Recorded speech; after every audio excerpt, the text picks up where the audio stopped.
At my father's funeral, my sister leaned over during the eulogy and whispered, "I've already cleared out Dad's home office and safe. There's nothing left for you." I felt defeated until Dad's old fishing buddy approached me with a weathered envelope. "Your father made me promise to give you this after everyone else had gone," he said.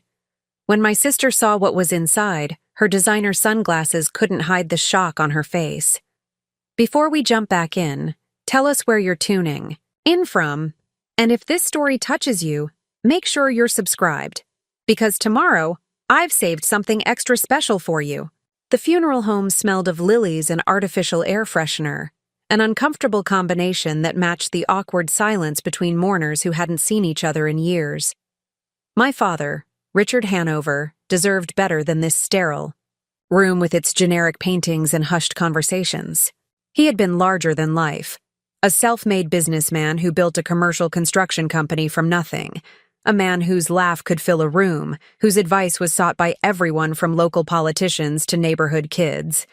Now he was gone, reduced to ashes in an ornate urn at the front of the room, surrounded by photographs that couldn't possibly capture his essence. I stood near the back, accepting condolences from people whose names I barely remembered. My sister Victoria circulated through the crowd with practiced grace, her designer black dress and perfectly styled hair making my department store outfit feel even more inadequate.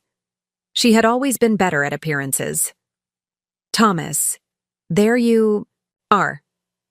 Victoria's voice carried just enough warmth to seem appropriate for the occasion, but I recognized the coolness underneath. We had never been close, but since Dad's diagnosis, the distance had grown into something more like animosity. "Senator Wilkins was asking about you. You should say hello." "I will," I said, though we both knew I wouldn't. Politics had been Victoria's world, not mine.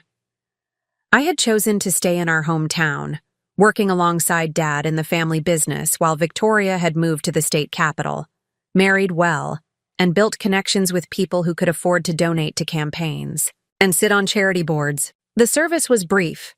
Dad had been specific about that in his final months. No long eulogies, no dramatic displays of grief, just a simple gathering to mark his passing.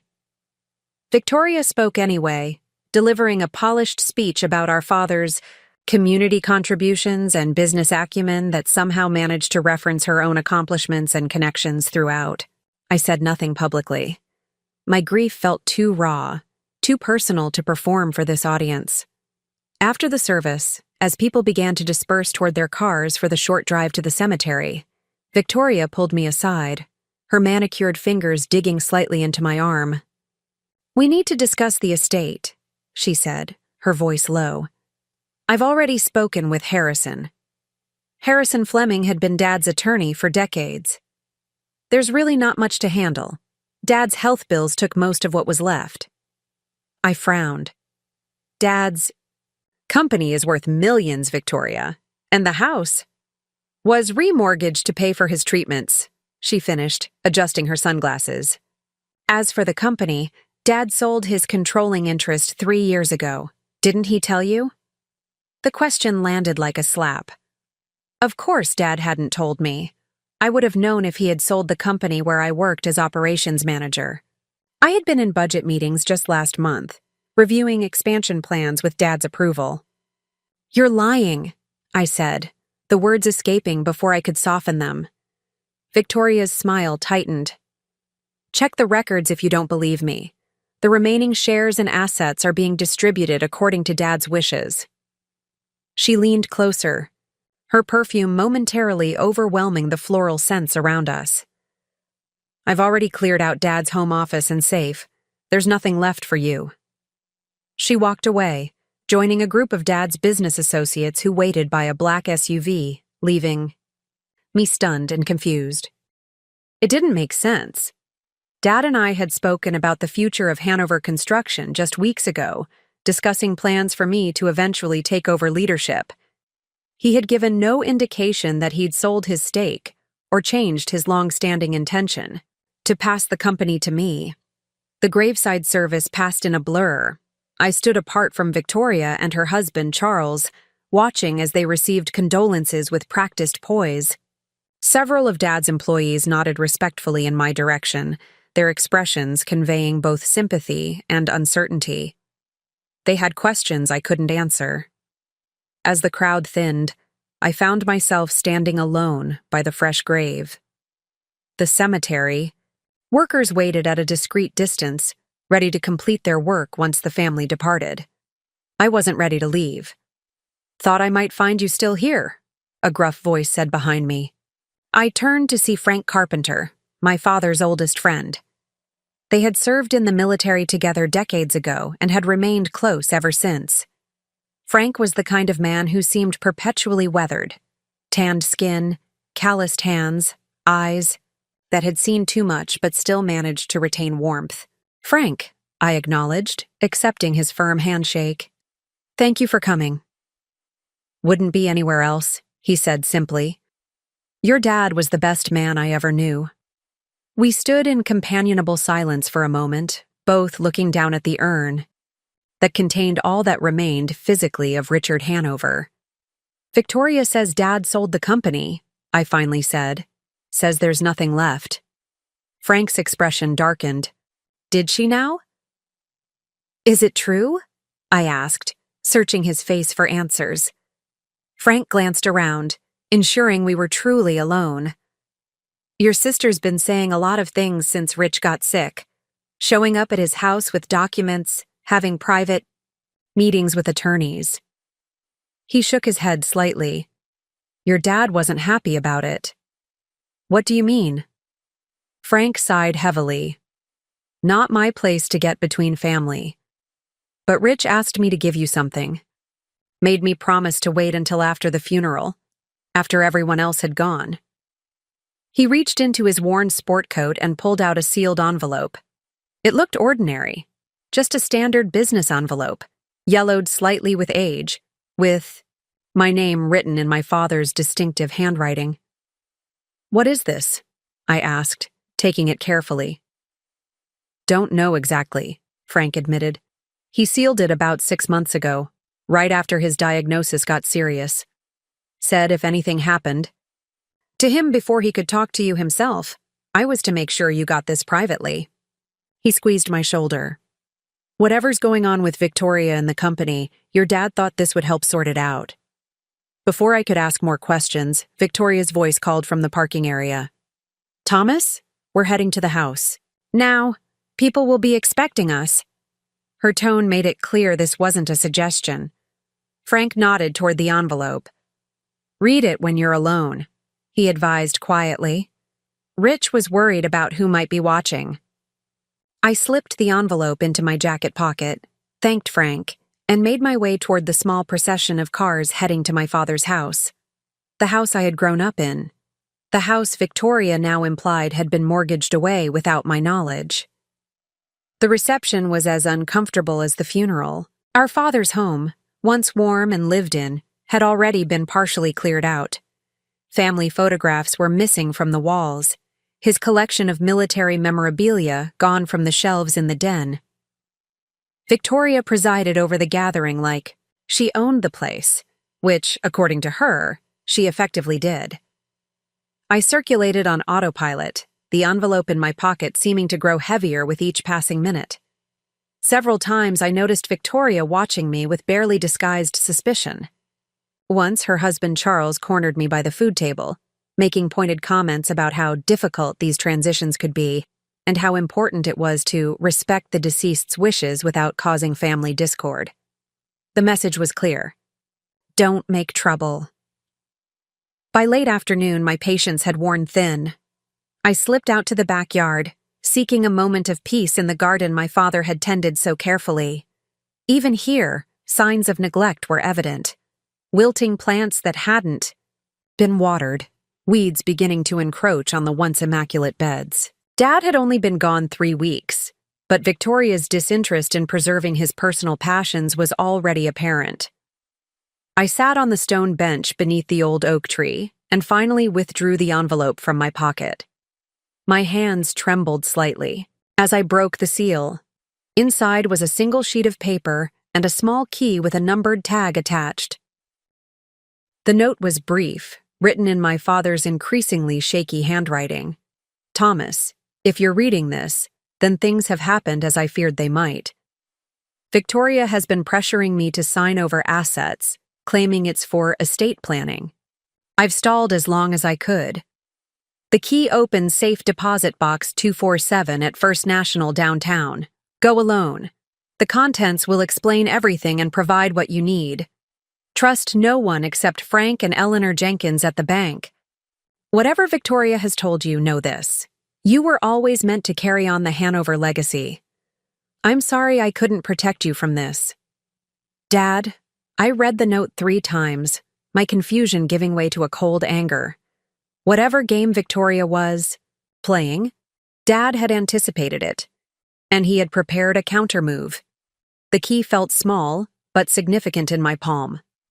Tomorrow, I would visit First National Bank and discover what my father had hidden away. For now, I carefully refolded the note, returned it to the envelope, and slipped both back into my pocket. When I re-entered the house, Victoria was dismissing the catering staff. She looked up as I entered, her eyes narrow with suspicion. "Where did you disappear to?" she asked. "Just needed some air," I replied, working to keep my expression neutral. "Dad's garden is looking rough." She waved a dismissive hand. "The house will be on the market next week. No point in maintaining landscaping that new owners will just change anyway." "So soon?" I couldn't hide my surprise. "No reason to wait," she said briskly. "The estate needs to be settled quickly." Her eyes flicked to my pocket, where the outline of the envelope was just visible. "What's that?" I resisted the urge to touch it. "Just some notes from well-wishers. I'll be heading out now." "Thomas," she called as I turned to leave. "I know this is difficult, but fighting the inevitable only makes things harder. Dad made his choices about the business and the estate. We should respect them." I met her gaze steadily. "I couldn't agree more, Victoria. We should absolutely respect Dad's true wishes." Something in my tone must have alerted her. A flicker of uncertainty crossed her face before she composed herself again. "I'll be in touch about the remaining arrangements," she said. "There isn't much to distribute, but we'll need to formalize everything." I nodded and walked out, the key burning in my pocket like a promise. Tomorrow would bring answers, and possibly a reckoning that Victoria wasn't prepared for. Preparing and narrating this story took us a lot of time, so if you are enjoying it, subscribe to our channel. It means a lot to us. Now back to the story. I hardly slept that night. The envelope and key rested on my nightstand, illuminated by the occasional headlights passing outside my apartment window. Each time I closed my eyes, I saw Victoria's face, not as it had been at the funeral, composed and calculating, but as it had been when we were children, before the distance between us grew into a chasm. There had been a time when we were close. Victoria, 4 years my senior, had once been my protector and guide. I remembered her teaching me to ride a bike down our steep driveway, holding the seat until I found my balance, cheering when I finally managed without her help. I remembered sharing secrets in the treehouse Dad built us, planning adventures we never took, imagining our adult lives with the boundless optimism of children who hadn't yet learned about disappointment. When did it change? The question haunted me as I stared at the ceiling, reconstructing our history for clues. Perhaps it began when our mother left. Victoria was 12, I was 8. Mom had been gradually withdrawing for months, emotional, absences that preceded her physical departure. She had married Dad expecting a comfortable life as the wife of a promising young contractor, not the endless work hours and financial stress of those early years building the business. By the time Hanover Construction finally turned profitable, something essential in her had already withered. Victoria blamed Dad. I blamed myself. Neither of us was right, but our divergent responses to that abandonment set us on different paths. I threw myself into becoming Dad's perfect son, his legacy and companion. I learned the construction business, from the ground up, spending summers on job sites from age 14, studying business in college specifically to help expand Hanover construction. My choices were always filtered through one question. Would this make Dad proud? Victoria took the opposite approach. She distanced herself from anything Dad valued, pursuing interests that would take her far from our hometown and the family. Business. She excelled in debate and political science, attended an expensive East Coast university on scholarship, and cultivated relationships with people whose influence could advance her ambitions. She visited rarely and called even less. Dad didn't know how to bridge the gap with his daughter. He tried clumsy gestures, paying for her wedding to Charles despite his concerns about the man's character, offering to finance her first campaign for city council, sending generous checks on birthdays and Christmas. Victoria accepted these gifts with cool gratitude but never reciprocated with what Dad truly wanted, her time and affection. I became the repository of all Dad's hopes and plans. "Someday this will all be yours," he would say, gesturing around the Hanover construction offices. "You'll build it even bigger, make the name mean even more." I accepted this responsibility willingly, even eagerly. The company was more than a business to me. It was our shared creation, the tangible proof of our bond. The first serious fracture between Victoria and me occurred after Dad's 65th birthday, 5 years ago. He had decided, with my encouragement, not to retire but to begin transitioning leadership to me. The announcement was made at a company celebration with Victoria and Charles in attendance as rare guests. "I've never seen anyone look at a cake with such hatred," Frank had commented afterward, nodding toward Victoria's rigid posture at the corner table. "Like your dad just announced he was giving you her inheritance." "That's ridiculous," I had replied. "Victoria has never wanted anything to do with the company. She's built her own life, her own career." Frank had given me a long look. "There's a difference between not wanting something and not wanting someone else to have it, son." The memory of that conversation took on new significance as I lay, in bed, the key to safe deposit box number 247, catching occasional glints of streetlight. Had Victoria spent the last 5 years nurturing resentment, waiting for an opportunity? Dad's illness would have provided the perfect opening. A vulnerable man, worried about his legacy, perhaps easily manipulated by a daughter suddenly showing interest and concern. But Dad had been sharp until the end. His body had failed him, but his mind remained clear and calculating. He had built a company from nothing, navigated countless business challenges, outmaneuvered competitors who underestimated him. If he suspected Victoria was planning something, he would have prepared countermeasures. The safe deposit box was proof of that. I rose before dawn, showered, and dressed in one of my better suits. First National opened at 9, but I arrived at 8:30, parking across the street and watching the employees arrive. I didn't know who might be reporting to Victoria. Small towns harbor divided loyalties, and Hanover was a significant name in our community. At 9:15, I entered the bank, approaching a middle-aged woman whose nameplate read, Eleanor Jenkins, branch manager. "Mr. Hanover," she greeted me professionally, showing no surprise at my presence. "My condolences on your loss. Your father was a valued client." "Thank you, Ms. Jenkins," I replied. "I believe he mentioned you might be able to assist me with a private matter." A flicker of understanding crossed her face. She glanced around the lobby, then nodded toward a hallway. "Let's speak in my office." The space was modestly appointed but private, with blinds that she promptly closed after we entered. She took a seat behind her desk, folding her hands in front of her.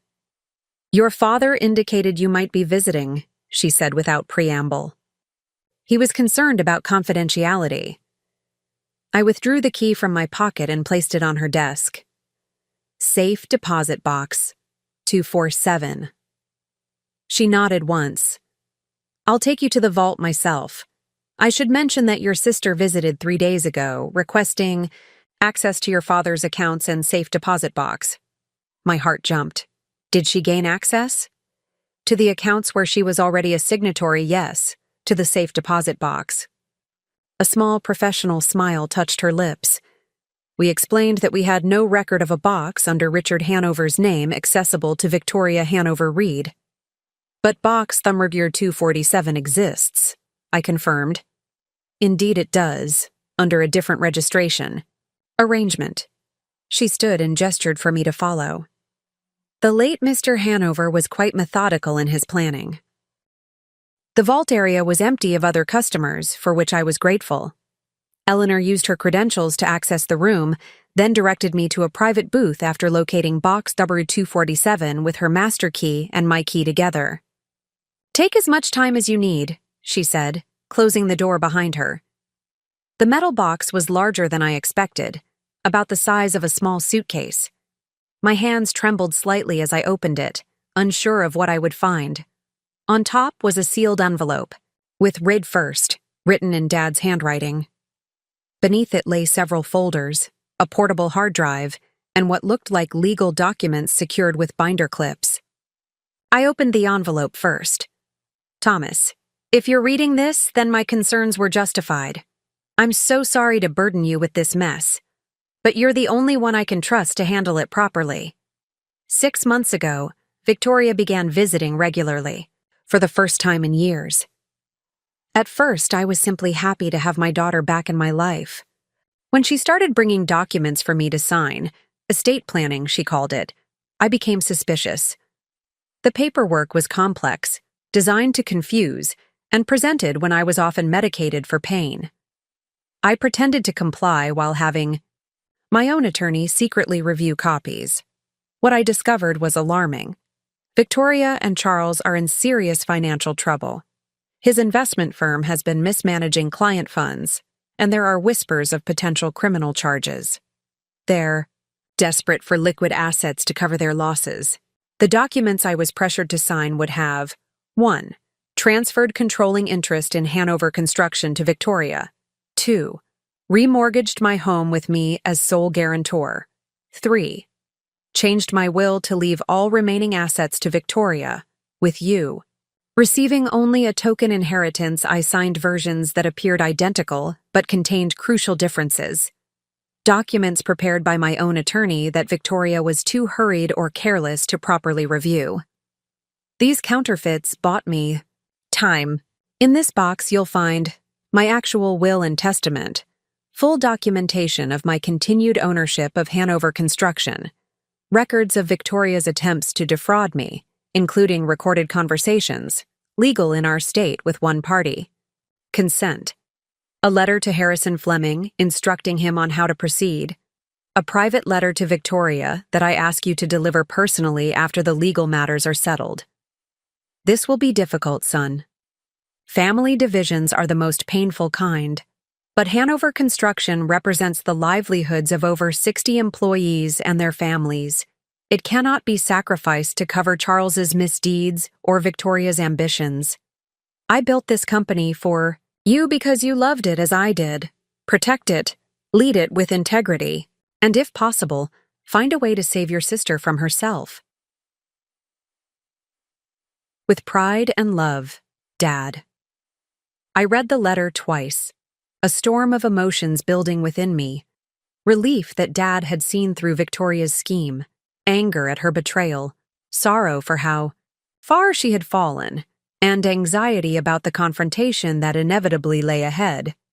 The remaining contents of the box confirmed everything. There were documented transfers showing Dad maintained 85% ownership of Hanover Construction until his death. His will clearly designated me as the inheritor of both the company and the family home, with Victoria receiving a smaller but still generous cash inheritance. Most damning were the recorded conversations, copies stored both on the hard drive and as transcripts. Victoria's voice, calculating and cold, discussing with Charles how they would leverage Dad's condition to gain control of assets before Thomas realizes what's happening. My own sister, plotting to steal my inheritance while our father was dying. The realization felt like a physical blow. The final document in the box was a legal letter to be delivered to Harrison Fleming, Dad's attorney of record. It detailed the false documents Victoria had likely presented to him and instructed him on how to proceed with the genuine will and supporting evidence. I gathered everything into my briefcase, including the portable drive and Dad's sealed letter to Victoria. As I prepared to leave, a heavy responsibility settled over me. This wasn't just about my inheritance now. It was about honoring Dad's wishes, protecting the company and its employees, and somehow navigating the wreckage of family, bonds that might never be repaired. Eleanor Jenkins was waiting when I emerged from the private booth. Her expression was professional but compassionate. "Is there anything else I can assist you with, Mr. Hanover?" she asked. "Yes," I decided.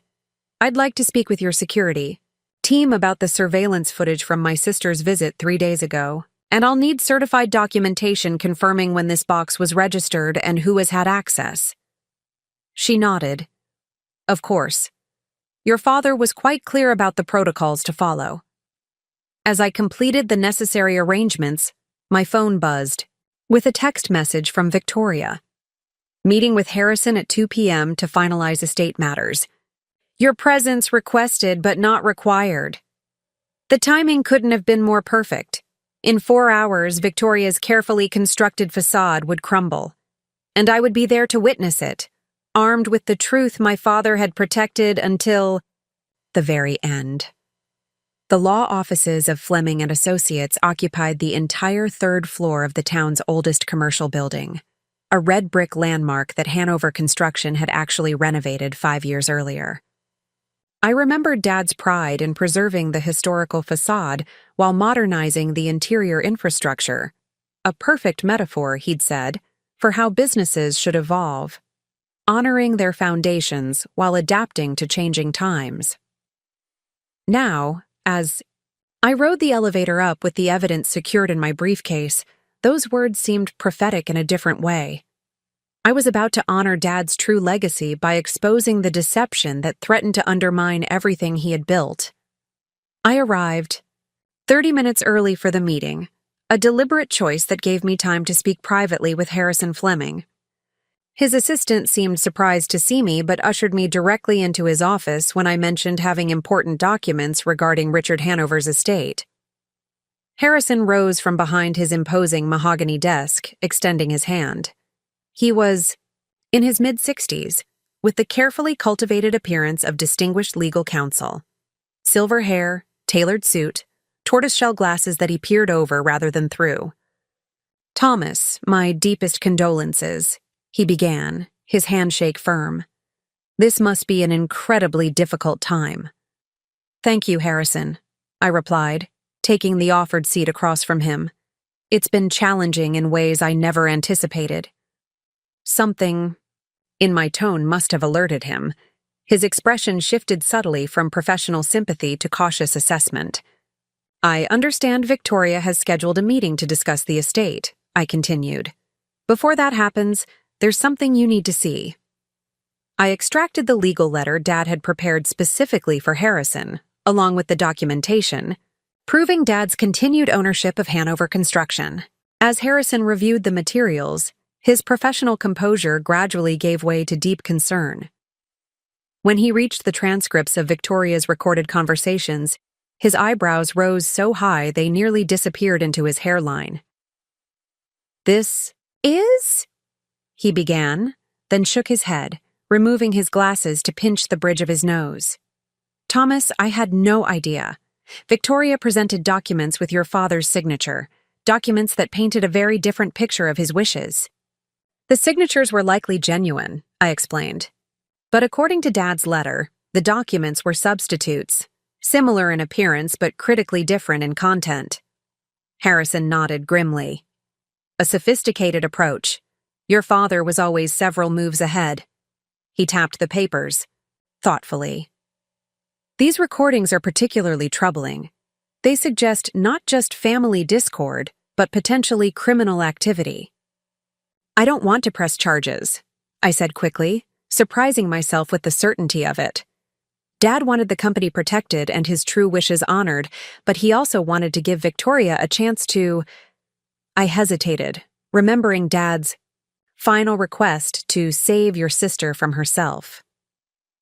To make amends? Harrison suggested. Something like that. Harrison spent the next 20 minutes reviewing all the materials thoroughly, occasionally making notes. Finally, he looked up. His decision apparently made. Here's how we'll proceed.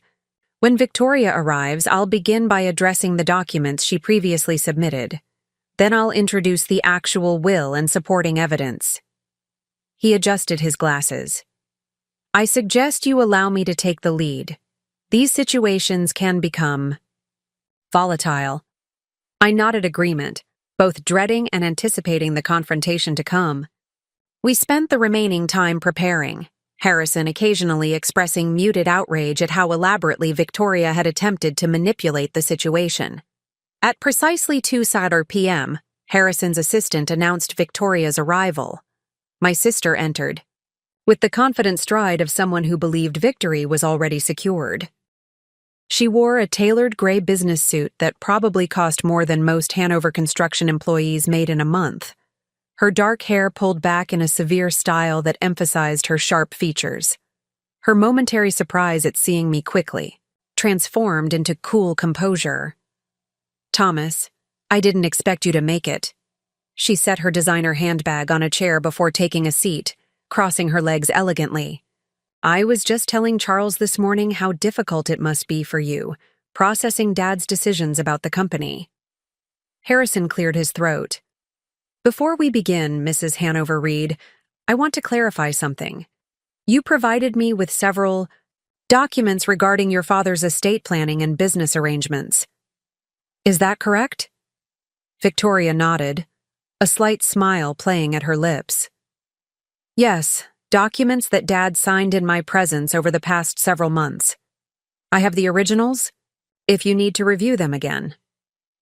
That won't be necessary, Harrison replied, his tone measured. What will be necessary is explaining why these documents conflict with your father's actual will and business holdings, as registered with multiple legal and financial institutions. The confident smile froze on Victoria's face. I'm not sure— What you mean? Harrison opened a folder, extracting the first of many documents that would dismantle her deception. This is your father's actual will, properly witnessed and notarized 6 months ago. It differs significantly from the version you provided. Victoria's eyes darted from the document to me, calculation visible in her expression. There must be some mistake. Dad revised his will during his illness. I was there. No mistake, I said quietly. Dad left evidence, Victoria. All of it. The recordings, the real documents, everything. Her composure cracked just slightly, a tightening around the eyes, a barely perceptible stiffening of her shoulders. Recordings? What recordings? Harrison pressed a button on a small digital recorder on his desk. Victoria's voice filled the room. He's heavily medicated after the treatments, Charles. Tuesday afternoons are best. The nurse leaves at 4, and he's usually disoriented enough to sign without reading closely. Just make sure the documents look similar enough to what he's expecting. Harrison stopped the recording. The silence. That followed heavy with implication. Victoria's face had drained of color, but her recovery was impressively quick. That's taken completely out of context.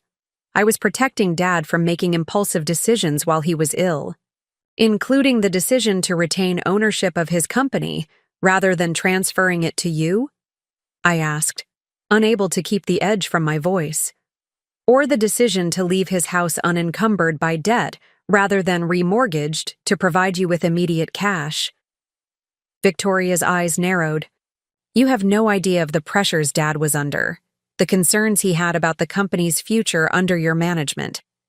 He confided in me, Thomas. Things he couldn't tell you because he didn't want to hurt your feelings. The manipulation was so transparent it almost made me laugh. Almost. Victoria, Harrison interjected, his tone deliberately calm. "I have documentation of your father's explicit intentions regarding both Hanover Construction and his estate, properly executed and legally binding. I also have evidence suggesting you attempted to circumvent those intentions through potentially fraudulent means." He folded his hands. "How we proceed from here depends largely on how you choose to respond today." Victoria's gaze shifted between us, the calculation behind her eyes almost visible. I could practically see her weighing options, assessing what she could still salvage from the situation. "What exactly are you suggesting, Harrison?" she finally asked, her voice perfectly controlled. "I'm suggesting that you acknowledge your father's actual will and estate plans, withdraw any contradictory documents you've submitted, and participate in an orderly, legal settlement of his affairs."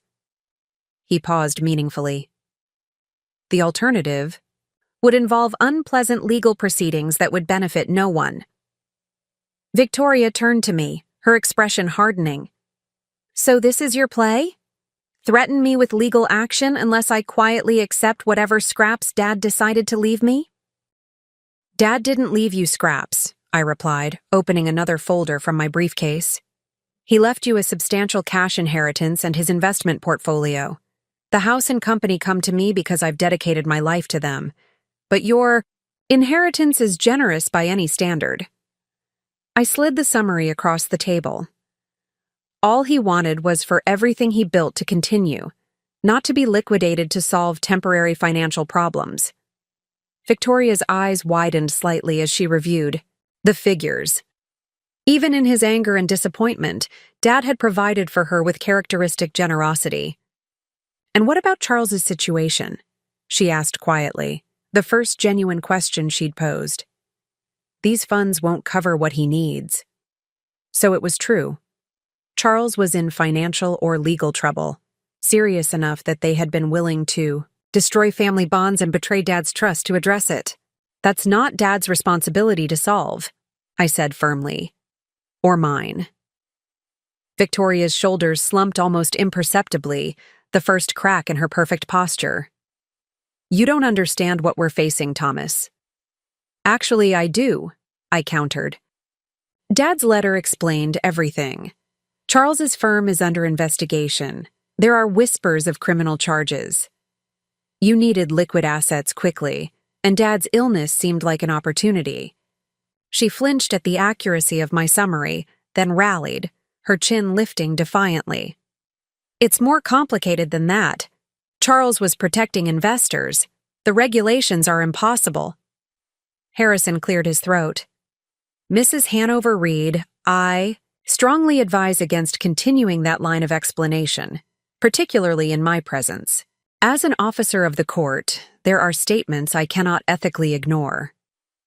Victoria fell silent, the full predicament finally settling over her. The careful plan she had constructed was disintegrating, leaving her with fewer options by the minute. "Here's what's going to happen," I said, surprising myself with my calm authority. "We're going to proceed with Dad's actual will. You'll receive your inheritance as he intended. What you do with it, whether you use it to help Charles or for something entirely different, is your decision.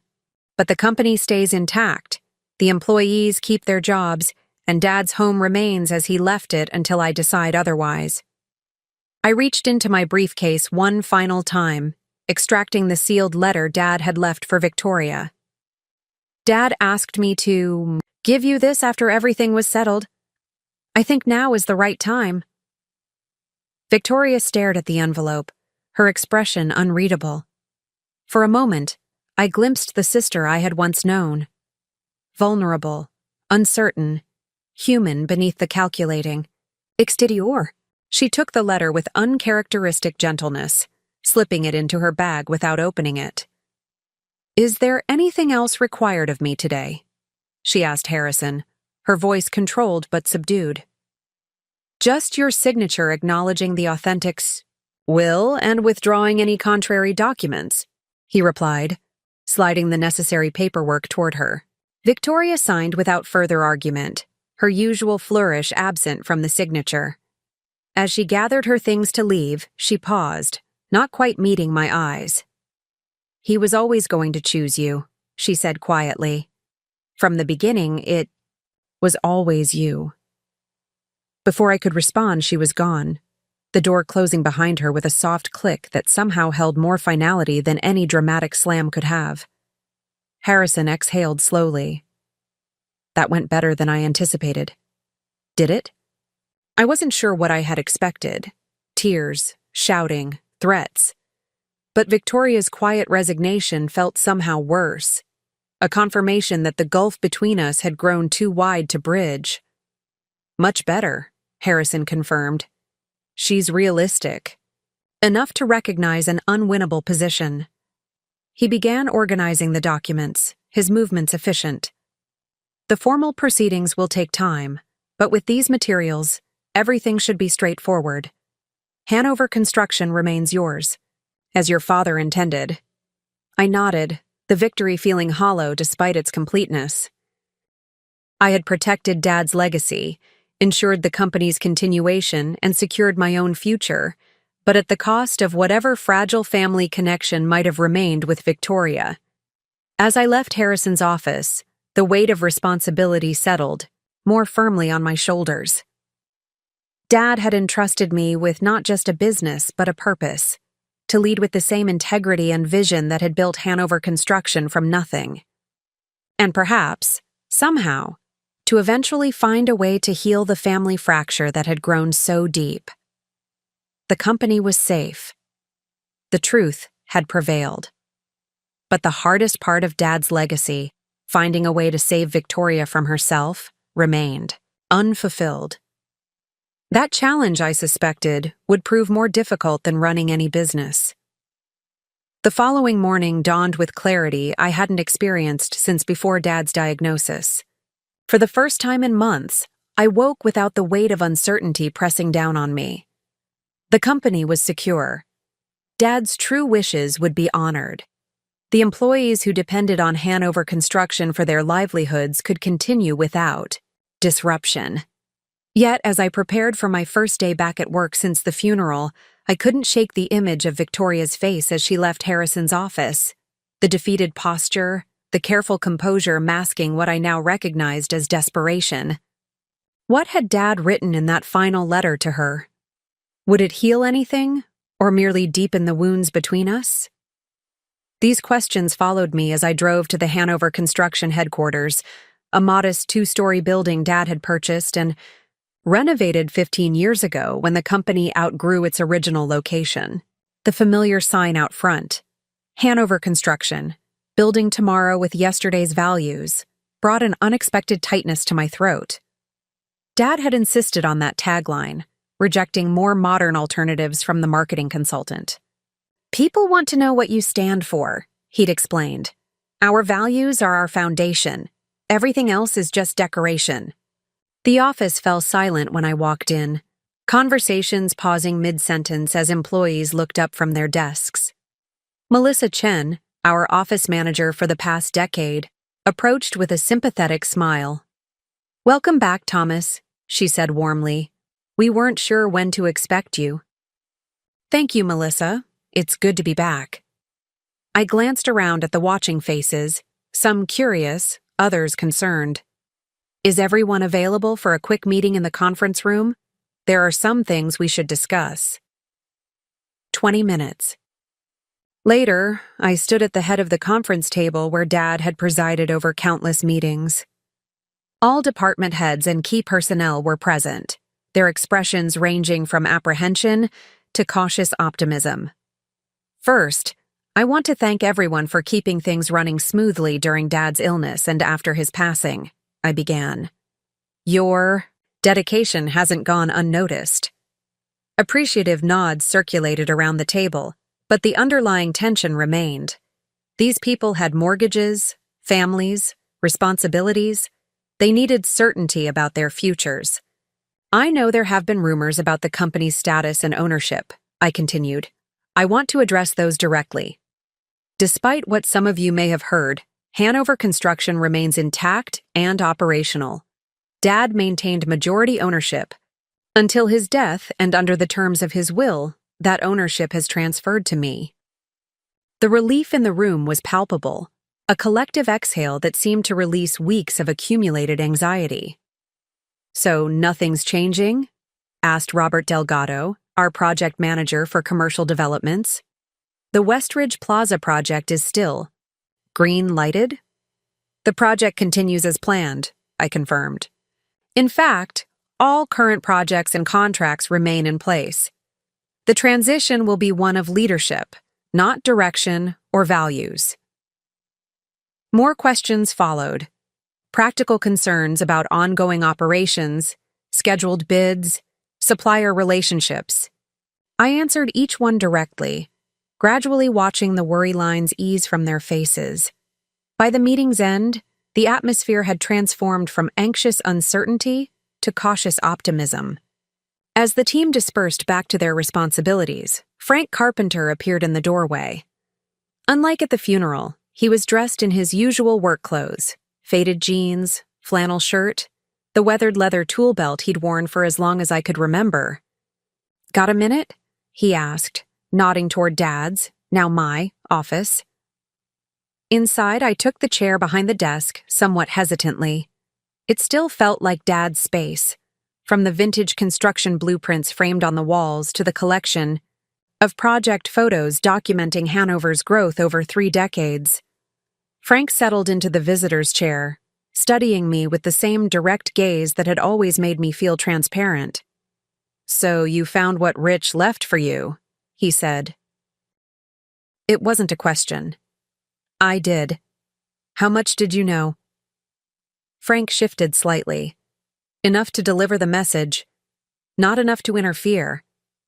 He gestured around the office. "Looks like things are settling back where they belong." "Professionally, yes," I acknowledged. "The company's secure. But Victoria?" I trailed off, uncertain how to articulate the complicated mess of emotions surrounding my sister.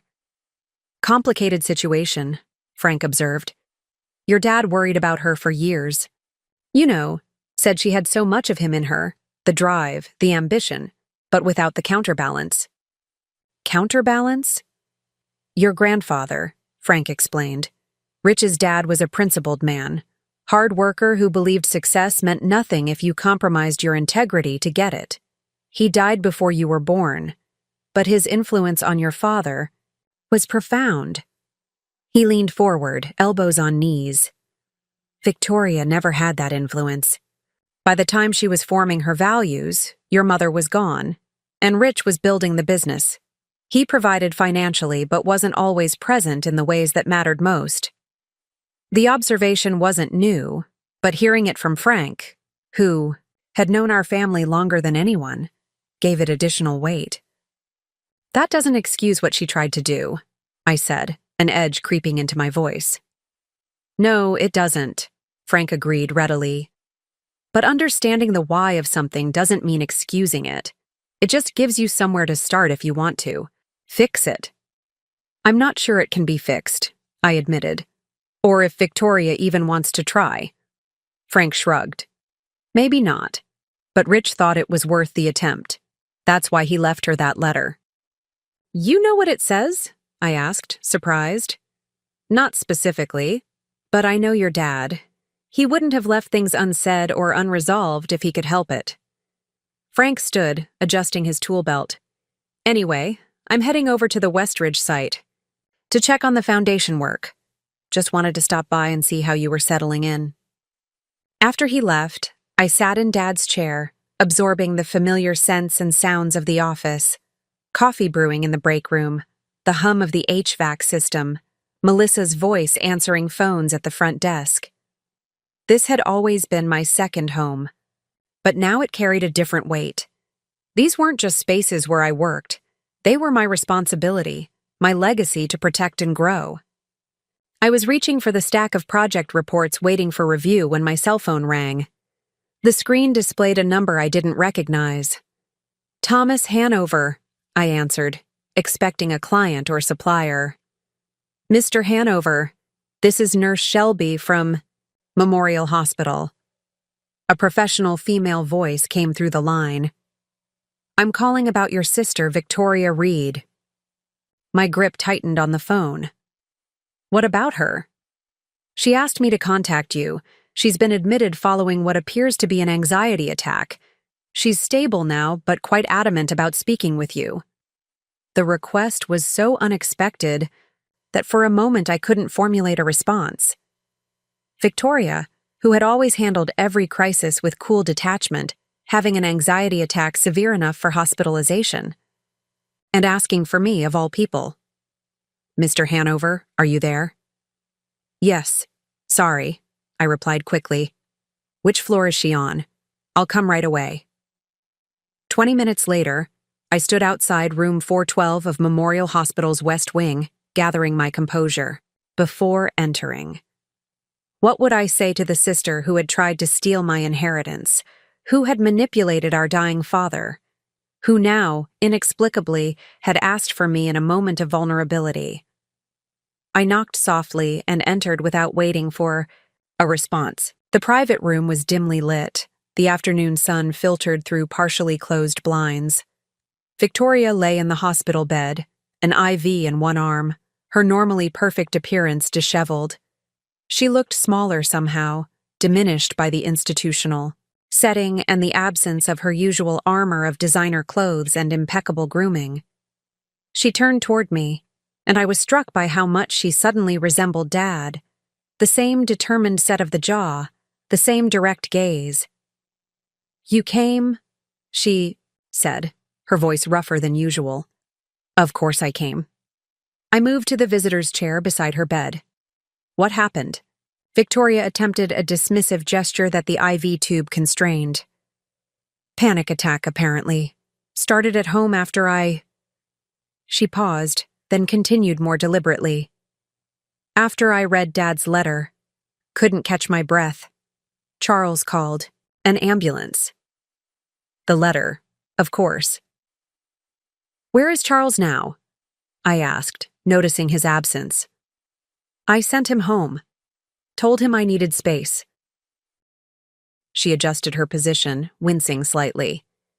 "They gave me something for anxiety. Makes everything a bit fuzzy." An awkward silence stretched between us, filled with unspoken accusations and explanations, questions neither of us seemed ready to ask directly. Finally, Victoria spoke, her gaze fixed on the window rather than me. "Did you read it? Dad's letter to me?" "No," I assured her. "It was sealed. Private." She nodded, then reached for the small drawer in the bedside table, extracting the envelope I'd given her yesterday. The seal was broken. The paper crumpled slightly, as if it had been read multiple times, or perhaps crushed in a moment of emotion. "I think you should read it," she said quietly, holding it out. "Maybe then you'll understand." I hesitated, uncertain, about crossing this boundary. "Victoria, that's between you and Dad." "Please," she insisted, with none of her usual commanding tone. "I need you to know what he said." I accepted the envelope, carefully withdrawing the single sheet of paper covered in Dad's handwriting, steadier than in his final months, suggesting he'd written this earlier in his illness. "Victoria, if you're reading this, then two things have happened. I'm gone, and your attempts to circumvent my wishes have failed. I'm not writing to condemn you, though I won't pretend I wasn't deeply hurt by your actions. Instead, I want to tell you something I should have said years ago. Failed you as a father, not financially. I always provided for your material needs, but emotionally, in the ways that truly matter. After your mother left, I threw myself into the business, using work to escape my grief. Thomas was easier. He wanted to be where I was, doing what I was doing. You needed something different, something I didn't know how to give. Your intelligence, your ambition, your determination. These qualities mirror my own. But without proper guidance, strengths can become liabilities. I watched you build walls instead of bridges, pursue power instead of purpose, chase status instead of significance. I recognized the pattern because I'd nearly fallen into it myself. Before your grandfather set me straight. He taught me that a life measured only by accumulation of wealth, influence, or accomplishments is ultimately hollow. True wealth comes from what you build that serves others, from the positive impact you leave on lives around you. I tried to build Hanover Construction on that principle. I don't know what desperate circumstances drove you to the actions you took these past months. I suspect Charles is involved, and that the situation is serious. Whatever it is, betraying family and manipulating a dying man are not solutions that will bring you peace or resolution. The inheritance I've left you is substantial, though perhaps not what you hoped for. Use it wisely. More importantly, consider what legacy you want to leave beyond material possessions. It's not too late to redirect your considerable talents toward something meaningful. Thomas will protect and grow what I've built because he shares my vision for it. He has always understood that Hanover Construction isn't just about buildings. It's about creating structures that serve communities, providing stable employment, and practicing business with integrity. My deepest regret is that I couldn't. Find a way to bridge the distance between us before the end. Know that despite your recent actions, despite our differences, you have always been loved, not for your achievements or status, but simply because you are my daughter. Perhaps someday you'll understand that this letter, and my arrangements for the estate, weren't about depriving you, but about trying, one last time, to give you something of greater value than what you were attempting to take, with enduring love and hope for your future, Dad. I read the letter twice, emotions shifting with each passage. Anger at the confirmation of Victoria's deliberate deception, sorrow at Dad's acknowledgement of his parental shortcomings, hope in his continuing belief in Victoria's potential for redemption. When I finally looked up, Victoria was watching me intently, her expression more vulnerable than I had seen since we were children. "He knew," she said softly. "All along he knew what I was doing, and he still—" Her voice caught. "Still loved you," I finished. "Still believed you could be better than your worst decisions." Victoria closed her eyes briefly. "Charles's investment firm is under federal investigation. Client funds misappropriated, records falsified. He claimed it was temporary, just moving assets around to cover shortfalls until major investments paid off." She laughed bitterly. The classic justification for every financial fraud in history. "You knew?" I asked, trying to keep accusation from my tone. "Not at first. By the time I understood the full scope, I was implicated too. Signatures on documents, joint accounts, board positions I'd accepted without proper scrutiny." She met my eyes, directly. "I was trying to protect him, to protect myself. The Hanover assets would have provided enough liquidity to cover the immediate shortfalls while we sorted out the legal complications. At the expense of Dad's legacy, and my future," I pointed out, unable to keep the edge from my voice. Victoria didn't flinch from the accusation. "Yes, I justified it 1,000 ways. That you hadn't earned your position, that you were just Dad's favorite, that I deserved compensation for years of emotional distance." She shook her head slightly. "But ultimately, I was willing to sacrifice both of you to save myself. That's the truth Dad saw, even from his deathbed." Her frank admission was disarming. I had expected continued manipulation, not this raw honesty. "What happens now?" I asked. "With Charles? With the investigation?" "Charles doesn't know yet that I've been honest with you. He still thinks we can find a way out." She straightened, slightly in the bed, a glimmer of her usual determination returning. "But I've made my decision. Tomorrow I'm contacting the prosecutor handling the case. I'm going to negotiate whatever cooperation agreement I can." "That could mean serious consequences," I said carefully, "for both of you." "Yes," she acknowledged. "But Dad was right. Some paths lead nowhere worth going, no matter how desperate the circumstances." She gestured toward the letter I still held. I spent my life believing Dad favored you because you were easier to love. Now I understand he was trying to protect me from myself, even at the end. The admission hung between us, creating an opening where there had only been walls before. Not reconciliation, not yet, but perhaps the beginning of honesty that might someday lead there. Victoria, I said finally, whatever happens with the legal situation, you're still my sister. Still. Family. Her eyes widened slightly, skepticism evident. Even after what I tried to do? Even after that, I confirmed. Dad spent his life building things meant to last. That includes family, however complicated ours might be. For the first time in years, perhaps decades, I saw genuine emotion break through Victoria's carefully maintained facade. Not calculation or manipulation, but something authentic struggling to the surface. I don't deserve that kind of second chance, she said quietly. Maybe not, I agreed. But Dad believed in building on solid foundations, not tearing down what could still be salvaged. I think he'd want me to at least try. Victoria didn't respond immediately, but something shifted in her expression. A softening, a momentary lowering of defenses that had been maintained for a lifetime. Whatever path lay ahead, for Hanover construction, for Victoria's legal situation, for our fractured family bonds, would begin with this moment of truth. Not an easy reconciliation, but the first honest exchange we'd had in years. Dad's legacy, I was beginning to understand, involved much more than a company or material assets. It was about the values that would guide our choices moving forward, the foundations upon which we might, with time and effort, build something that truly endured. The following weeks unfolded with the methodical precision of a well-planned construction project. Each day brought new developments, challenges, and decisions that required my full attention.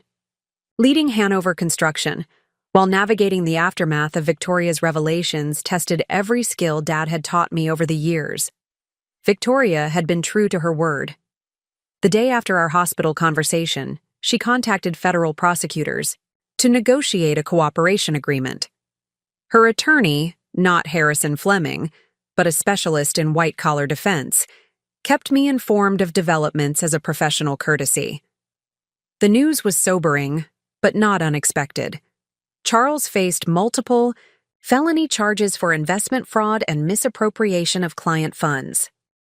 Victoria, through her cooperation and lack of direct involvement in the firm's operations, might avoid prison time, but still faced significant legal consequences.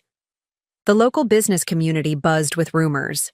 Our small city, where everyone knew everyone else's business, couldn't help but speculate about the sudden fall of Charles Reed, whose investment firm had managed portfolios for many prominent families. Some clients withdrew projects from Hanover Construction, uncomfortable with even a tangential connection to financial impropriety. Others doubled down on their support, having known Dad's integrity for decades and trusting that the company remained true to his principles.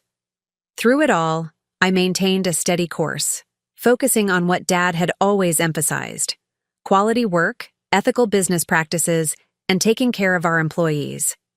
Each morning before dawn, I reviewed project status, reports. Each evening after the office emptied, I studied financial statements and growth projections. The responsibility was enormous, but so was my determination to prove worthy of Dad's faith in me. 3 weeks after Victoria's hospitalization, I received an unexpected visitor at the office. The day had been particularly challenging. A key supplier had backed out of a major project, citing concerns about company stability, and I'd spent hours securing an alternative source for specialized materials. It was nearly 7 in the evening when Melissa buzzed my office. "Thomas, there's someone here to see you. No appointment." I suppressed a sigh of frustration. "Who is it?" "Eleanor Adams. Says she was a friend of your father's." The name was vaguely familiar, but I couldn't immediately place it. "Send her in, please." The woman who entered was in her early 60s, with silver-streaked dark hair and the confident bearing of someone comfortable in her own skin. She wore simple but elegant business attire and carried a leather portfolio that had seen considerable. Ausdaught, Mr. Hanover. She greeted me with a firm handshake. Thank you for seeing me without an appointment. I know you must be extraordinarily busy. Please call me Thomas, I replied, gesturing toward the visitor's chair. You knew my father? She smiled, settling into the seat. Richard and I worked together for many years. I was the lead architect on some of Hanover Construction's most significant projects before I started my own firm in Portland about 12 years ago. The connection clicked into place. The Adams Group. Of course. Dad always spoke highly of your innovative designs. And I always appreciated his commitment to executing those designs without cutting corners, she replied. She placed her portfolio on the desk, but didn't immediately open it. I've been following the situation with your family business, the rumors, the challenges. I stiffened slightly. If you're concerned about Hanover Construction's stability, she waved off my concern. Not at all. I know Richard built this company on a foundation stronger than temporary difficulties. I'm here because of a conversation we had about 6 months ago, when his illness took a turn for the worse. This was unexpected. You spoke with Dad during his illness? Eleanor nodded. We kept in touch over the years, consulting occasionally on special projects. When he received his prognosis, he called me with a specific request. She finally opened her portfolio, extracting a set of architectural renderings. He commissioned these designs, but asked me to hold them until after his passing, until things had settled. She spread the renderings across my desk. They showed a striking modern building complex, 3 interconnected structures surrounding a central courtyard, with extensive green spaces and sustainable design elements. What is this? I asked, studying the detailed plans. The Richard Hanover Center for Construction Trades, Eleanor explained. A training facility to provide education in all aspects of the building trades, from traditional craftsmanship to cutting-edge sustainable construction methods. Designed to serve both young people entering the field and older workers transitioning from declining industries. I looked up from the renderings, momentarily speechless. Dad had never mentioned such a project. Eleanor continued. Richard was concerned about the future of skilled trades in our region. He saw fewer young people entering construction, more experienced craftspeople retiring, and a growing skills gap that threatened the quality and safety of the built environment. She tapped one of the drawings. This center would address that gap, creating pathways to stable, well-paying careers while upholding the standards of excellence he valued. This would be significant, I managed, taking in the scope of the project. The investment required is substantial, Eleanor acknowledged. Richard had a specific funding mechanism in mind.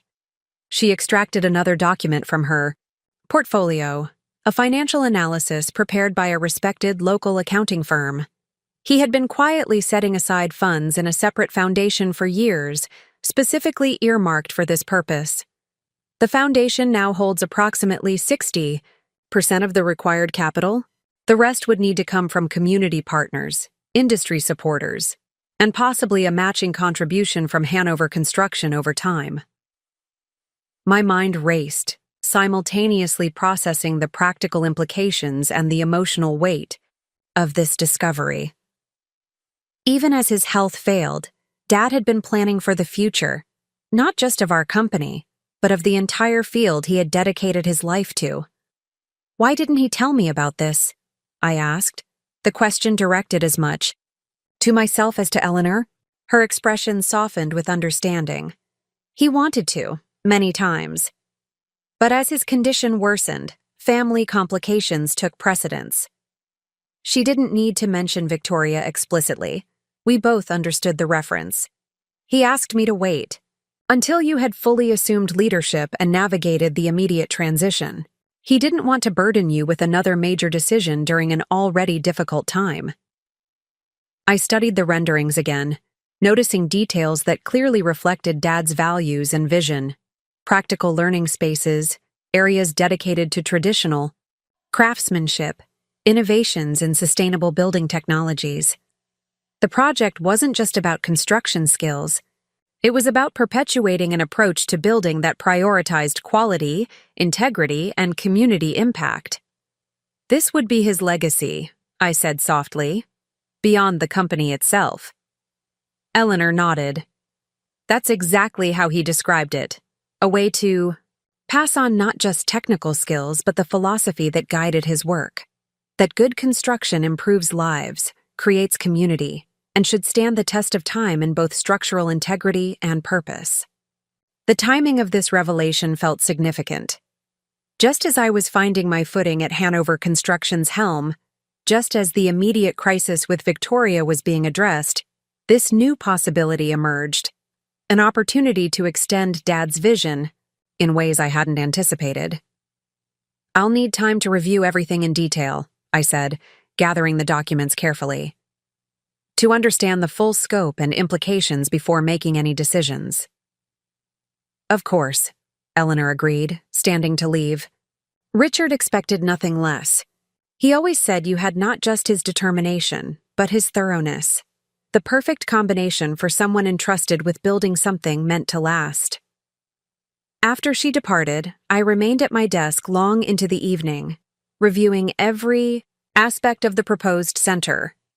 The financial analysis was sound, the architectural concept both practical and inspiring. Dad had thought through the details with characteristic care, creating a framework that could be implemented without compromising Hanover Construction's ongoing operations. As midnight approached, I found myself drawn to the personal letter Eleanor had included with the formal documents, Dad's explanation of his vision for the center, written in his own hand during his final months. Thomas, by now you've seen the plans for the Center for Construction Trades. This project represents my attempt to address a challenge I've watched grow throughout my career: the diminishing pool of skilled craftspeople who understand that construction is both a science and an art, requiring not just technical knowledge, but dedication to excellence. I started Hanover Construction with a simple belief that how we build matters as much as what we build, that cutting corners may save money today but costs more tomorrow, that true craftsmanship creates value that appreciates rather than depreciates over time. These principles are increasingly rare in an industry driven by speed and profit margins. Each year, I've found it harder to find workers who understand the difference between doing a job and doing it right. Not because people don't want to learn, but because fewer have the opportunity to master these skills under proper guidance. The center would change that, creating a place where traditional knowledge is preserved and passed on, where innovation is taught alongside time-tested methods, where the next generation can develop both the skills and the values that make construction a noble profession. I considered making this my final directive to you, an obligation rather than an option. But that wouldn't be fair. You've earned the right to lead Hanover Construction according to your own judgment, to determine its future course based on your assessment of what's right for the company and community. So I present this not as a command, but as a possibility. An opportunity to extend what we've built together beyond the life of any single building or business.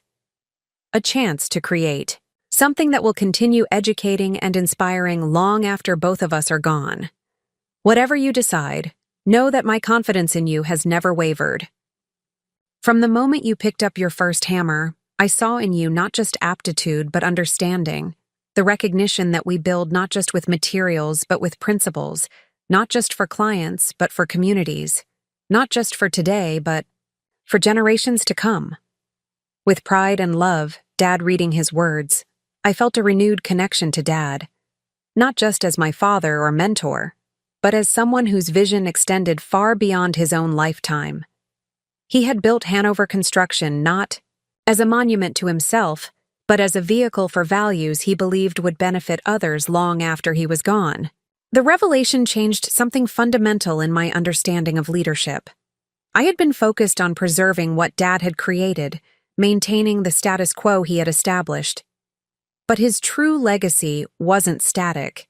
It was dynamic, not just a business to be protected, but a vision to be expanded. The Richard Hanover Center represented something larger than either of us, a commitment to excellence that wouldn't end with a single company or career, but could continue influencing how homes, offices, schools, and communities were built for decades to come. As I finally left the office in the early hours of the morning, the weight of responsibility I'd been carrying felt different. No lighter, perhaps, but more purposeful. I wasn't just the caretaker of Dad's company, I was the steward of his vision, tasked not only with preserving what he had built, but with extending it in ways that would multiply its impact. The challenge was daunting, but clarifying.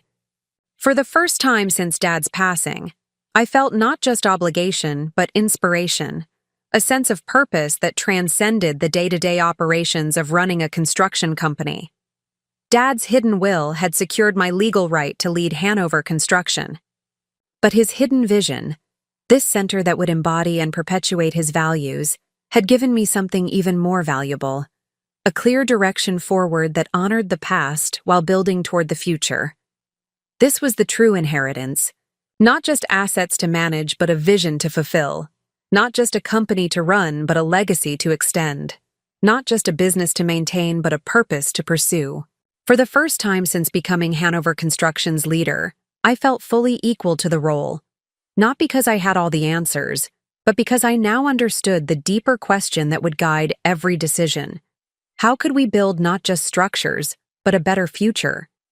The Richard Hanover Center for Construction Trades couldn't have come at a more pivotal time for our community.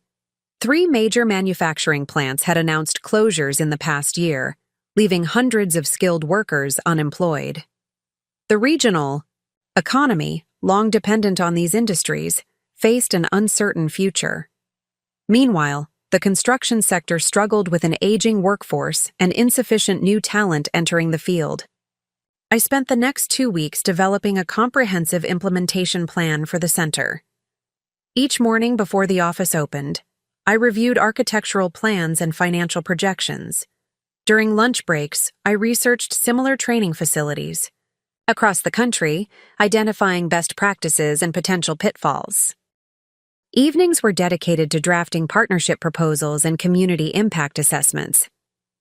The more I explored the concept, the more I recognized its transformative potential, not just for Hanover Construction, but for the entire region. This wasn't merely a training facility, it was an economic development engine, a community resource, and a living testament to Dad's belief that business success and social responsibility could reinforce rather than compete with each other. When the preliminary plan was ready, I faced a critical decision. Who should be the first to review it? The obvious choice was the Hanover Construction executive team, the department heads who had worked alongside Dad for years and now reported to me. Their buy-in would be essential for any initiative that would involve company resources. But another possibility nagged at me, one that seemed simultaneously reckless and necessary. Before I could second-guess my instinct, I picked up the phone and dialed a number I rarely used. "Hello?" Victoria's voice sounded guarded, unsurprising given our complicated history. "Victoria, it's Thomas. I was hoping we could meet. There's something important I'd like to discuss with you." A pause then. "Is this about the legal proceedings?" "No, nothing like that. It's about something Dad was planning before he died. Something significant." Another pause, longer this time. "When and where?" We arranged to meet the following afternoon at a small cafe on the outskirts of town, neutral territory, away from prying eyes and the gossip network that had been closely monitoring the Hanover family drama. I arrived early, securing a quiet corner table and arranging the key documents I wanted to share. Victoria entered precisely on time, her appearance a study in dignified caution. Gone were the designer labels and status symbols that had once been her uniform. Instead, She wore a simple blazer over jeans, her hair pulled back in a practical ponytail. The change wasn't just cosmetic. Her entire demeanor seemed different, less calculated, more authentic. "Thank you for coming," I said as she took the seat across from me. "I was curious," she admitted. "And to be honest, I don't have many appointments these days." The subtle reference to her changed circumstances hung between us. Since the news about Charles's firm had broken, Victoria had resigned from her position on the City Arts Commission and stepped back from the social circles she had once dominated. Charles himself was now awaiting trial, released on bail but effectively under house arrest with electronic monitoring. "How are you holding up?" I asked, genuine concern overriding the lingering tension between us. Victoria considered the question with unexpected candor. "Some days are harder than others. The legal bills are astronomical. Most of our so-called friends have disappeared. The prosecutor's office is demanding more documentation than I knew existed." She shrugged slightly. "But there's a strange kind of relief in having everything exposed. No more secrets, no more pretending." "And Charles?" Her expression tightened. "Angry, betrayed. Blames me for cooperating with the investigation instead of fighting alongside him. And we're living in the same house but barely speaking." She glanced at the folder in front of me. "But I assume you didn't invite me here to discuss my crumbling marriage." "No," I agreed, opening the folder to reveal Eleanor Adams's architectural renderings. "I wanted to show you this." Victoria leaned forward, studying the drawings with the sharp, analytical mind that had always been one of her greatest strengths. Her expression shifted from polite interest to genuine curiosity as she examined each page. "The Richard Hanover, Center for Construction Trades," she read from the cover sheet. "When did Dad commission this?" "About 6 months ago, after his diagnosis. He kept it confidential. I only learned about it last week when his architect approached me." I explained the concept in detail: the educational programs, the community partnerships, the funding structure Dad had established. Victoria listened without interruption, her focus intense as she absorbed each element of the plan. "This is impressive," she finally said, looking up from the financial projections. "It addresses real needs in the community while building on Dad's expertise and values. The partial funding through the foundation is strategically sound." Her assessment was exactly right. Clinical but perceptive, immediately grasping both the practical and philosophical dimensions of the project. "Why are you showing me this?" she asked directly. "I no longer have any role in Hanover construction."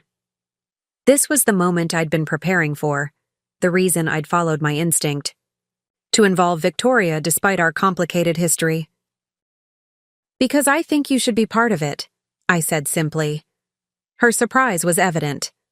"Me? Thomas, have you forgotten the past few months? What I tried to do?" "I haven't forgotten," I assured her. "But I've been thinking about Dad's letter to you, about his regret that your talents weren't directed toward something meaningful, something aligned with his values." Victoria flinched slightly at the reference but didn't object. "This center will need more than construction expertise to succeed," I continued. "It will need someone who understands policy, who can navigate governmental partnerships, who knows how to build community support and manage stakeholder relationships. Someone with your experience and skills." She studied me with open skepticism. "You're offering me a job?" "I'm proposing a collaboration," I clarified. "A defined role with the foundation that will oversee the center's development and operation. Independence from Hanover Construction's direct management, but alignment with its values and goals." Victoria sat back, visibly processing the unexpected proposal.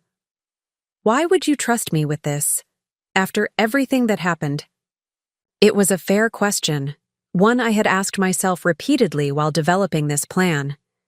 The answer had emerged gradually, crystallized through reflection on Dad's approach to both business and family. Dad believed in second chances, I explained. Not naively or without accountability, but with clear expectations and appropriate boundaries. He built Hanover Construction by recognizing potential in people and situations that others overlooked or dismissed. I paused, choosing my next words carefully. Your actions hurt him deeply. They hurt me too. But they don't erase your capabilities, or the possibility that those capabilities could be directed towards something worthwhile. Victoria's composed exterior cracked slightly, a fleeting vulnerability crossing her features before she regained control. And this role, it would involve what, exactly? I outlined the position I envisioned. Director of External Affairs for the Richard Hanover Foundation, responsible for building partnerships with educational institutions, government agencies, and industry associations.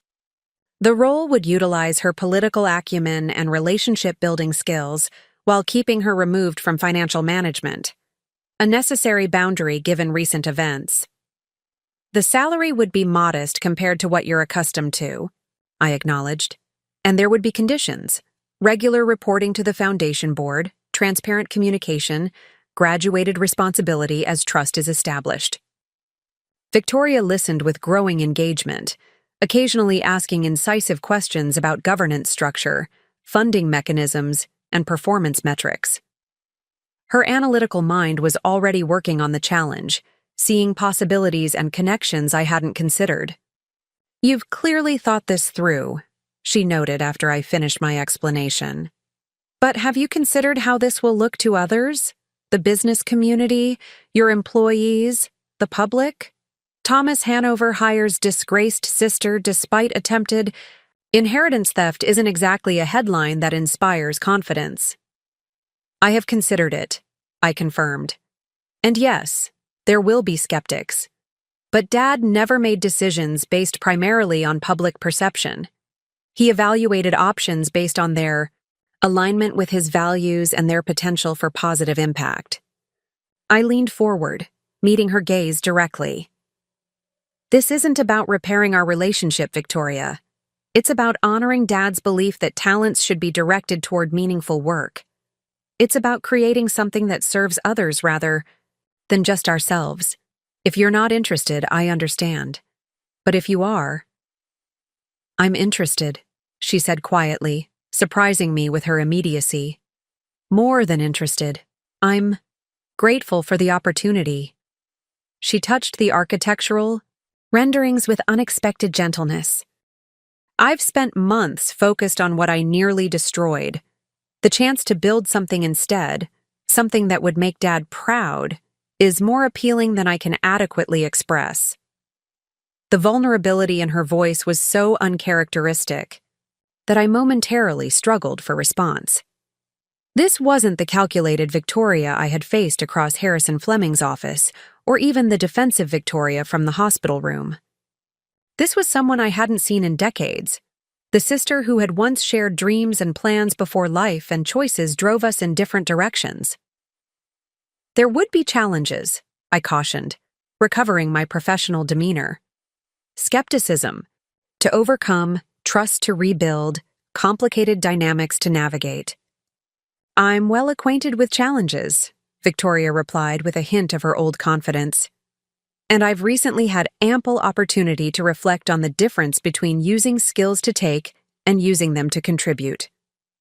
She straightened in her chair. I'd like to review the complete proposal before making a formal commitment. Approach this properly with due diligence on both sides. Her response was reasonable and measured, another departure from the impulsive opportunism that had characterized her recent actions. I handed her a folder containing the detailed implementation plan, budget projections, and proposed governance structure. Take your time, I told her.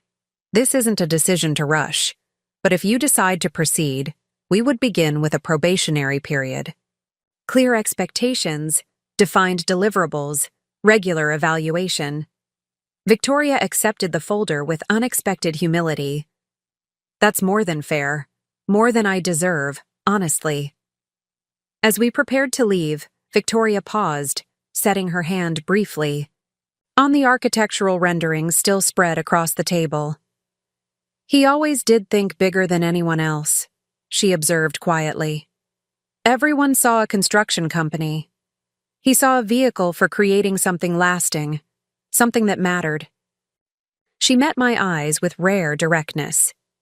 Thank you for seeing me as more than my worst decisions. The acknowledgement caught me off guard.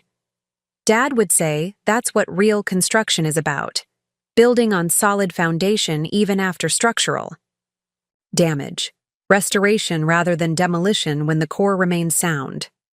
For the first time in our adult lives, Victoria and I shared a moment of genuine connection, not agreement necessarily, but mutual recognition of a truth larger than our individual perspectives. Dad's approach to both buildings and people had always prioritized potential over problems, strength over damage, future function over past failure. As we parted ways outside the cafe, I realized this proposal represented more than a strategic business decision. It was an application of Dad's philosophy, his belief that with proper design, appropriate materials, and skilled execution, most damaged structures could be not just repaired, but strengthened.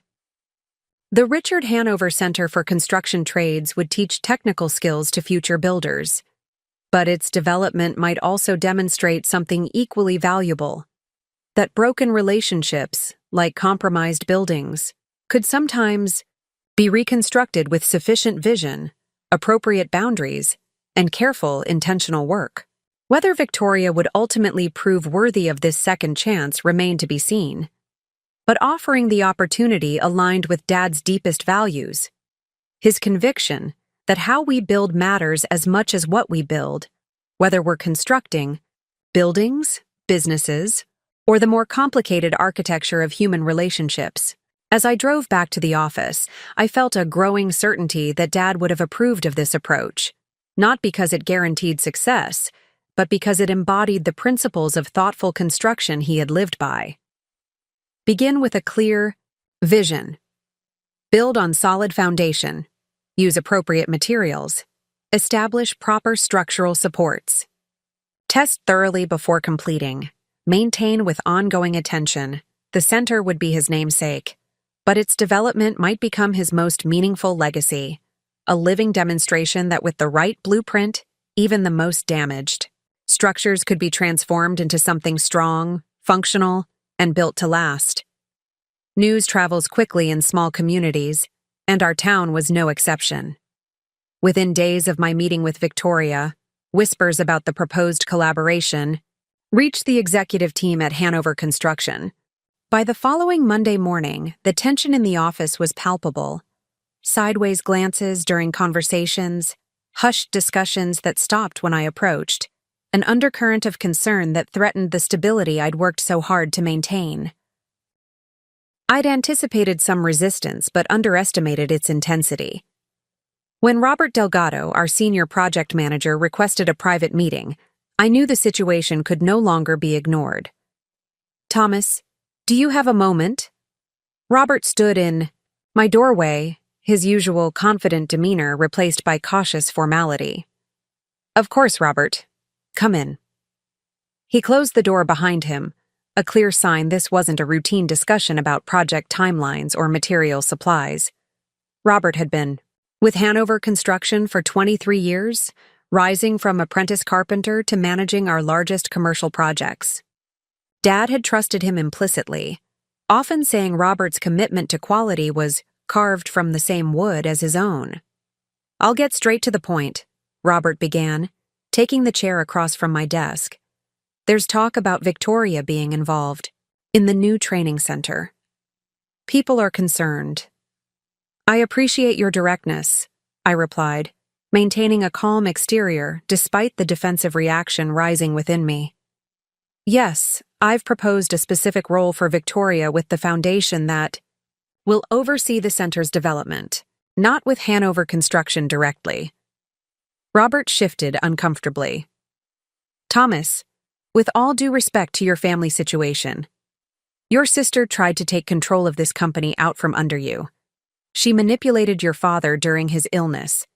If it weren't for his foresight, We might all be unemployed right now while she liquidated everything for quick cash. His assessment wasn't inaccurate, which made it all the more difficult to address. I took a measured breath before responding. You're right about what Victoria attempted. The facts aren't in dispute. What we're discussing now is whether someone with her particular skills could make a valuable contribution to the center's development, with appropriate safeguards and oversight. Robert's expression remained skeptical. This isn't just my concern. The entire management team is worried. We've spent weeks reassuring clients, suppliers, and employees that Hanover Construction remains stable and trustworthy despite the family complications. Bringing Victoria into a closely associated foundation undermines that message. He wasn't wrong. The company had weathered significant reputational challenges following the public revelation of Victoria's actions and Charles's legal troubles. We'd worked diligently to distance Hanover Construction from the scandal, emphasizing continuity and stability under my leadership. I understand the concerns, I acknowledged. They're legitimate and worth serious consideration, but I'd like to explain my reasoning before conclusions are drawn. For the next 30 minutes, I outlined the strategic thinking behind the proposal. Victoria's experience with governmental partnerships and community relations, the clear separation between operational roles, the accountability structures that would prevent any financial impropriety. Robert listened attentively, his initial resistance gradually shifting to thoughtful consideration. You've clearly done your homework, he conceded when I finished. But there's something I'm still not understanding. Why take the risk at all? We could hire someone with similar qualifications who doesn't bring this kind of baggage. It was a fair question, one that cut to the heart of my decision. The practical answer wasn't sufficient. This wasn't just about skills and qualifications. But the personal answer risked seeming sentimental or naive in a business context.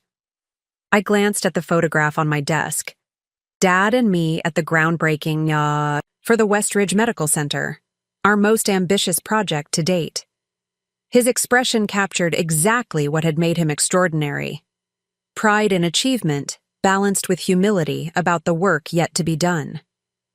Robert, do you remember what Dad used to say about salvaging historic buildings that others wanted to demolish? A small smile touched his face. That it's always easier to tear down than to restore, but rarely better in the long run. Exactly. He believed that with the right approach, most structures could be saved, that beneath damaged exteriors, there was often solid material worth preserving. I leaned forward, choosing my words carefully. Victoria has made serious mistakes. She betrayed family trust and acted in ways that could have destroyed what Dad built. But her abilities themselves aren't the problem. It was how she directed them.